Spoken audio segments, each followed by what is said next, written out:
ഇന്നത്തെ നമ്മുടെ topic pulled elbow. It's a kind of elbow dislocation. Hi, I am doctor Binya, Navodaya Mayur care, Kakkanad.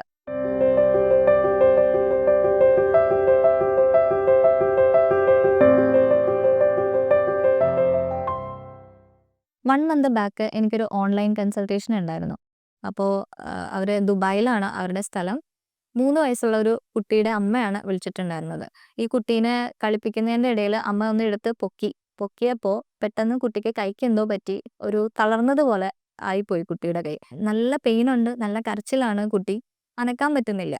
മറ്റേ കൈ കൊണ്ട് സപ്പോർട്ട് ചെയ്ത് പിടിച്ചിട്ടാണ് ആ കുട്ടി നടക്കുന്നത്. സ്വാഭാവികമായിട്ടും ഞാൻ ആദ്യം പറഞ്ഞു, ഒരു ഡോക്ടറിൻ്റെ കൺസൾട്ടേഷൻ ഒരു ഹോസ്പിറ്റലിൽ പോയിട്ട് തന്നെ നിങ്ങൾ നോക്കൂ.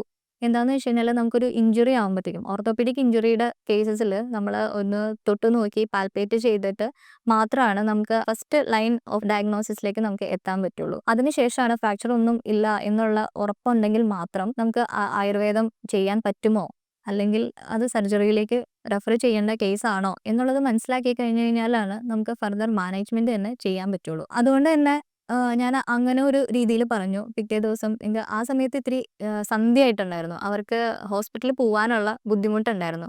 അപ്പോൾ പിറ്റേ ദിവസം ഹോസ്പിറ്റലിൽ പോവാം എന്നുള്ള രീതിയിൽ കോള് വെച്ചു. പക്ഷേ കുട്ടി നല്ല കരച്ചിലായിരുന്നു. അപ്പോൾ ഒരു 10 മിനിറ്റ്സിന് ശേഷം കുട്ടിക്ക് എന്തെങ്കിലും ഒരു ഹെൽപ്പ് ചെയ്യാനായിട്ട് പറ്റുമോ എന്നുള്ള രീതിയിൽ അവരോടൊന്ന് വീഡിയോ കോൾ ചെയ്യാനായിട്ട് പറഞ്ഞു. അപ്പോൾ വീഡിയോ കോൾ ചെയ്യുമ്പോൾ ഒരു ഫ്രാക്ചർ ഉണ്ടോ എന്നുള്ളത് ആദ്യമായിട്ട് നോക്കണമായിരുന്നു. അപ്പോൾ ഫ്രാക്ചർ ഉണ്ടോ എന്ന് നോക്കാനായിട്ട് കുട്ടിക്ക് എപ്പോഴും എല്ലാ പൊസിഷനിലും ആ കുട്ടിക്ക് വേദന ഇല്ല.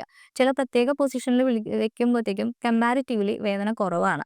അപ്പോൾ ആ പൊസിഷനിൽ വെച്ചിട്ട് ആ കുട്ടിയുടെ കയ്യിലെ ഓരോ ബോൺസും ഒന്ന് ജെന്റിലായിട്ടൊന്ന് പാൽപ്പേറ്റ് ചെയ്ത് നോക്കാനായിട്ട് പാരൻസിനോട് പറഞ്ഞു. ഇവിടെ ഫിംഗറിലുള്ള ബോൺസ്, പിന്നെ ഹാൻഡ്സിലുള്ള ബോൺസ്, പിന്നെ ഇവിടെ നമുക്ക് 2 ബോൺസ് ഉണ്ട്, ആ ബോൺസും പതുക്കെ ഒന്ന് പാൽപ്പേറ്റ് ചെയ്യാം. പിന്നെ ഇവിടെയുള്ള ഹ്യൂമറസ് ബോൺസ്, അപ്പോൾ ഇത്രയും ബോൺസ് ഒന്ന് പാൽപ്പേറ്റ് ചെയ്ത് നോക്കാനായിട്ട് പറഞ്ഞു. അപ്പോൾ വലിയൊരു പെയിനൊന്നും ആ കുട്ടിക്ക് ഉണ്ടായിരുന്നില്ല. അതിനുശേഷം പിന്നെ നമുക്ക് അറിയേണ്ടതെന്ന് വെച്ച് കഴിഞ്ഞാൽ ഏതെങ്കിലും ജോയിൻസിന് സബ്ലക്സേഷൻ അല്ലെങ്കിൽ ഡിസ്ലൊക്കേഷൻ ഉണ്ടോ എന്നുള്ളതാണ്. അപ്പോൾ അതിന് വേണ്ടിയിട്ട് ജസ്റ്റ് ജെന്റിലായിട്ട് തന്നെ ഓരോ ജോയിൻസും മൂവ്മെൻറ്റ് നമ്മൾ കൊടുത്ത് നോക്കണം.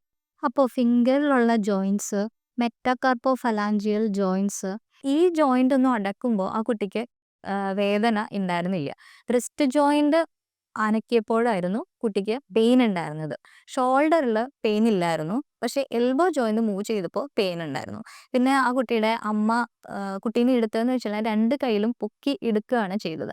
അപ്പോൾ ആ ഒരു ഹിസ്റ്ററി, പിന്നെ ഈ 2 ജോയിൻസിലും ഉള്ള മൂവ്മെൻറ്റ് ചെയ്യുമ്പോൾ ഉള്ള പെയിൻ, ഇതിൽ നിന്ന് നമുക്ക് അസസ് ചെയ്യാൻ പറ്റുന്നത് ഒരു 90% ഇത് പുൾഡ് എൽബോ ആണ് എന്നുള്ള ഒരു അസസ്മെൻറ്റിലേക്കാണ് നമ്മൾ എത്തുന്നത്. അപ്പോൾ ആദ്യത്തെ ഒരു കടമ്പ കഴിഞ്ഞ് കിട്ടി.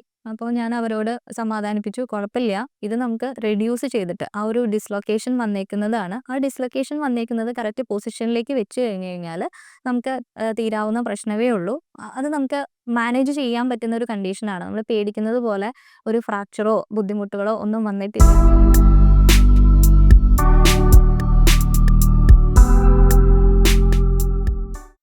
നമ്മളുടെ റിസ്റ്റ് മുതൽ എൽബോ വരെയുള്ള ഒരു റീജിയനിൽ നമുക്ക് 2 ബോൺസ് ആണുള്ളത്. ഉള്ളിലുള്ള അൾന ബോണും ഈ ഔട്ടറിൽ കാണുന്ന റേഡിയസ് ബോണും. ഈ റേഡിയസ് ബോണിൻ്റെ അപ്പർ എൻഡ് എന്ന് പറയുന്നത് ഒരു ലിഗമെൻ്റ് കൊണ്ട് കവേർഡ് ആണ്. ഒരു ആനുലാർ ലിഗമെൻറ്റിൻ്റെ ഉള്ളിലായിട്ടാണ് ഈ ഒരു റേഡിയൽ ഹെഡ് സ്ഥിതി ചെയ്യുന്നത്. അപ്പോൾ കുട്ടീനെ എടുത്ത് പൊക്കുന്ന സമയത്ത് ആനുലാർ ലിഗമെൻറ്റിൻ്റെ ഉള്ളിൽ നിന്നും റേഡിയൽ ഹെഡ് ഒന്ന് തെന്നിപ്പോകാം. റേഡിയൽ ഹെഡ് തെന്നിയിട്ട് ഈ 2 ബോൺസിൻ്റെ ഇടയിലായിട്ട് ഈ ലിഗമെൻറ്റ് ജാമായിട്ടിരിക്കും. ആ ഒരു അവസ്ഥേനെയാണ് നമ്മൾ പുൾഡ് എൽബോ എന്ന് പറയുന്നത്. അപ്പോൾ കുട്ടിക്ക് ഈ മൂവ്മെൻറ്റ് ചെയ്യണതിന്, ഈ ഫോറാമിൻ്റെ മൂവ്മെൻറ്റ്സ് ചെയ്യുന്നതിനായിരിക്കും ഏറ്റവും കൂടുതൽ ആ കുട്ടിക്ക് വേദന ഉണ്ടാവുക. നോർമലി 1 to 4 ഇയേഴ്സിലുള്ള ഏജിലുള്ള കുട്ടികൾക്കാണ് ഇത് കോമൺ ആയിട്ട് കാണുന്നത്. അതെന്തുകൊണ്ടാണെന്ന് വെച്ച് കഴിഞ്ഞാൽ അവരുടെ ബോൺസ്, അവരുടെ ജോയിൻസ് ഒന്നും ഫുള്ളി ഫോംഡ് അല്ല. അപ്പോൾ ഏത് സമയത്തും ഒരു ചെറിയ ഒരു മൂവ്മെൻറ്റിൽ കൊണ്ട് തന്നെ ഡിസ്ലൊക്കേഷൻ വരാവുന്ന ഒരു കണ്ടീഷനിലാണ് അവരുടെ ബോൺസ് ആൻഡ് ജോയിൻസ് ഇരിക്കുന്നത്. അതുകൊണ്ടാണ് ആ ഒരു ഏജിൽ, ഒരു 1 to 4 ഏജ് ഗ്രൂപ്പിൽ ഈ ഒരു അസുഖം, ഈ ഒരു ഇഞ്ചുറി വളരെ കോമൺ ആയിട്ട് കാണുന്നത്. അതിനുശേഷമുള്ള കുട്ടികൾക്കും ഇങ്ങനത്തെ ഒരു പ്രശ്നം ഉണ്ടാകാം, പക്ഷേ അവരിൽ ചിലപ്പോൾ ഫ്രാക്ചറും അസോസിയേറ്റഡ് ആയിട്ട് ഉണ്ടാകാം. 4 ഇയേഴ്സിന് ശേഷമാണെങ്കിൽ ചിലപ്പോൾ ഹ്യൂമറസ് ഫ്രാക്ചറോ അല്ലെങ്കിൽ റേഡിയസ് ഫ്രാക്ചറോ ഒക്കെ അസോസിയേറ്റ് ചെയ്തിട്ട് ഉണ്ടാകാം.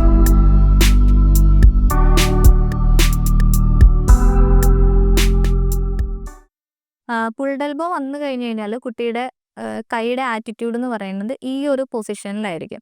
കുറച്ച് ഫ്ലെക്സ്ഡ് ആയിരിക്കും. കുറച്ച് പ്രോൺ പൊസിഷനിലായിരിക്കും. പ്രോൺ പൊസിഷൻ എന്ന് പറഞ്ഞു കഴിഞ്ഞാൽ നമ്മൾ ഇങ്ങനെ വെക്കുന്നത് പ്രോൺ പൊസിഷനും ഇങ്ങനെ വെക്കുന്നത് സുപ്പൈൻ പൊസിഷനാണ്. അപ്പോൾ കുട്ടിയുടെ കൈ ഓൾറെഡി ഒരു പ്രോൺ പൊസിഷനിലായിരിക്കും. അപ്പോൾ ഇതിൻ്റെ റിഡക്ഷൻ മെത്തേഡ് എന്ന് പറഞ്ഞു കഴിഞ്ഞാൽ ആദ്യം നമ്മൾ എൽബോ സപ്പോർട്ട് ചെയ്യുക. ഇവിടെ നമ്മൾ റേഡിയസ് ബോൺ ഉണ്ട്. ആ റേഡിയസ് ബോണിൻ്റെ ഹെഡ് നമുക്ക് പാൽപ്പേറ്റ് ചെയ്യാൻ പറ്റും. അപ്പോൾ അവിടെ സപ്പോർട്ട് ചെയ്തുകൊണ്ട് കുട്ടിയുടെ കയ്യിൽ പിടിച്ചിട്ട് ഈ കുറച്ചും കൂടി ഒന്ന് ഓൾറെഡി പ്രോണിലാണ്, പക്ഷെ കുറച്ചും കൂടി ഒന്ന് പ്രോൺ പൊസിഷനിലേക്ക് ആക്കിയിട്ട് കൈ ഒന്ന് ട്രാക്ഷൻ ചെയ്യുക. ട്രാക്ഷൻ മീൻസ് നമ്മളുടെ നേരെ ഒരു ചെറിയൊരു വലിവ് വലിക്കണം. ആ ട്രാക്ഷനോട് കൂടി തന്നെ സുപ്പൈൻ പൊസിഷനിലേക്ക് ആക്കുക. സുപ്പൈൻ പൊസിഷനിലാക്കിയതിന് ശേഷം കൈ ഫ്ലെക്സ് ചെയ്യുക, മടക്കുക. ഇതാണ് ഇതിൻ്റെ റിഡക്ഷൻ മെത്തേഡ് എന്ന് പറയുന്നത്.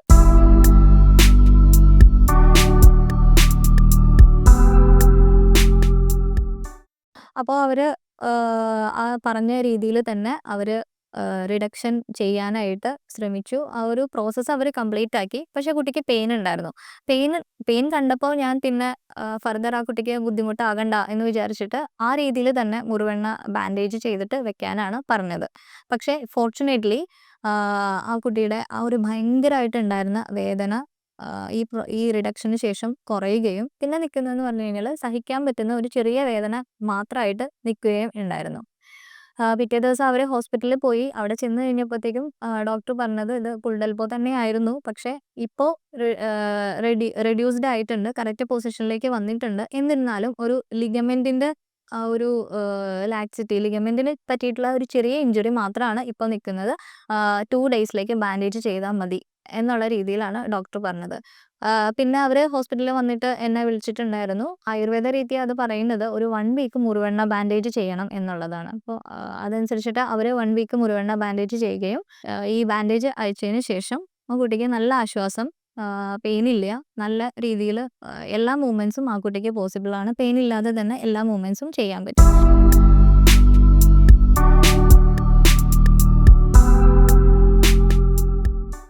ഒന്നാമത്തെ കാര്യം എന്ന് പറയുന്നത് prevention is better than cure എന്നുള്ളതാണ്. നമ്മൾ കുട്ടീനെ ഒരിക്കലും 2 കൈയിൽ പിടിച്ചിട്ട് പൊക്കുന്ന രീതി നമ്മൾ ഒരിക്കലും ചെയ്യരുത്. ശരിക്കും ഷോൾഡറിൻ്റെ താഴെ പിടിച്ചിട്ട് സപ്പോർട്ട് ചെയ്ത് വേണം കുട്ടീനെ പൊക്കാൻ വേണ്ടിയിട്ട്. രണ്ടാമത്തെ കാര്യം എന്ന് പറഞ്ഞു കഴിഞ്ഞാൽ ഇങ്ങനെ ഒരു പ്രശ്നം സംഭവിച്ചു കഴിഞ്ഞു കഴിഞ്ഞാൽ തീർച്ചയായിട്ടും ഒരു ഡോക്ടറിൻ്റെ അടുത്ത് പോവുക. മൂന്നാമത്തെ കാര്യം എന്ന് പറഞ്ഞു കഴിഞ്ഞാൽ ഇപ്പോൾ ഈ ഒരു കേസിൽ സംഭവിച്ചതുപോലെ തന്നെ ഡോക്ടറിൻ്റെ കൺസൾട്ടേഷന് പോവാനുള്ള ഒരു സാഹചര്യമല്ല. നമുക്ക് കുട്ടിക്ക് നല്ല വേദനയായിട്ട് ഇരിക്കുവാണ് എങ്കിൽ ഫ്രാക്ചർ ഇല്ല എന്നുള്ളത് ഉറപ്പുവരുത്തിയതിന് ശേഷം മാത്രം ഒരു പ്രാവശ്യം ഒന്ന് നമുക്ക് ട്രൈ ചെയ്ത് നോക്കാം. പാരൻസിനൊന്ന് ട്രൈ ചെയ്ത് നോക്കാം. അത് വളരെ ജെൻറ്റിലായിട്ട് വേണം ട്രൈ ചെയ്യാൻ വേണ്ടിയിട്ട്. നാലാമത്തെ കാര്യം എന്ന് പറഞ്ഞു കഴിഞ്ഞാൽ ഇതുപോലെ ഇടയ്ക്കിടയ്ക്കൊക്കെ ഇങ്ങനൊരു എപ്പിസോഡ് ഉണ്ടെങ്കിൽ അത് ചില പാരൻസ് വീട്ടിൽ ഇതുപോലെ തന്നെ ചെയ്ത് കാണുന്ന ഒരു ശീലം ഞാൻ കണ്ടിട്ടുണ്ട്. പക്ഷെ അതുപോലെ ഒരിക്കലും ചെയ്യരുത്. കാരണം എന്ന് വെച്ച് കഴിഞ്ഞാൽ ഇങ്ങനെ ഇടയ്ക്കിടയ്ക്കൊക്കെ വരിക എന്ന് പറഞ്ഞു കഴിഞ്ഞാൽ അതിന് റെക്കറൻറ്റ് ഡിസ്ലൊക്കേഷൻ എന്നാണ് പറയുക. ഈ റെക്കറൻറ്റ് ഡിസ്ലൊക്കേഷൻ്റെ ഒരു പ്രത്യേകത എന്ന് പറഞ്ഞു കഴിഞ്ഞാൽ അത് കൂടുതൽ അവിടുത്തെ ലിഗമെൻറ്റിന് കൂടുതൽ ലാക്സിറ്റി ഉണ്ടാവാനും അത് ഭാവിയിൽ കുറച്ച് പ്രശ്നം ഉണ്ടാവാനും സാധ്യതയുള്ള ഒരു കണ്ടീഷനാണ്. അതുകൊണ്ട് തന്നെ 3 ടൈംസിൽ കൂടുതൽ ഇങ്ങനെ ഒരു കണ്ടീഷൻ ഉണ്ടെങ്കിൽ ഭാവിയിൽ ഇനി ഇതുപോലത്തുള്ള റെക്കറൻറ്റ് ഡിസ്ലൊക്കേഷൻ ഉണ്ടാവാതിരിക്കാനും അവിടെയുള്ള സ്ട്രക്ചേഴ്സിന്, മസിൽസിനാവട്ടെ ലിഗമെൻസിനാവട്ടെ ആ ഒരു ബലം നന്നായിട്ട് വരുന്നതിന് വേണ്ടിയിട്ടുള്ള ഇൻറ്റേർണൽ ആൻഡ് എക്സ്റ്റേണൽ മെഡിസിൻസ് ആയുർവേദത്തിൽ അവൈലബിൾ ആണ്. അതല്ലെങ്കിൽ ഒരു ഓർത്തോപെഡിക് ഡോക്ടറെ തന്നെ കൺസൾട്ട് ചെയ്തിട്ട് ഭാവിയിൽ പ്രശ്നമൊന്നും ഉണ്ടാവാതിരിക്കാനുള്ള മുൻകരുതലുകൾ കൂടി